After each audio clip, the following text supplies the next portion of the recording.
اللهم إني أعوذ بك من قهر يؤلمنا، ومن هم يحزننا، ومن فكر يقلقنا، وشخص يحمل خبثا لنا.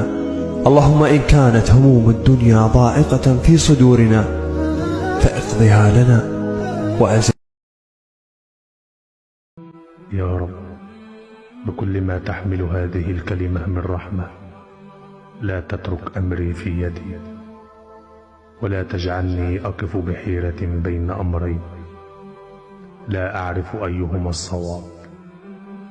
كف عني ظلم البشر وقسوة قلوبهم وخبث مقاصدهم وسوء نواياهم، وامنحني سلاما وسعادة لا أستمدها من بشر، واكفني بحبك وفضلك عمن سواك.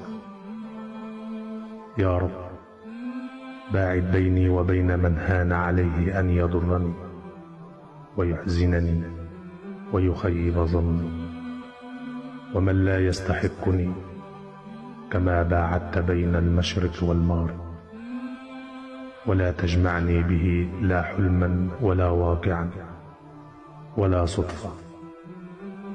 وقرب لي يا رب من يحبني بفعله لا بقوله، ويراني بقلبه لا بعينه، من لا يجعل بيني وبينه أي عائق، ومن يعمل جاهدا ليراني أبتسم.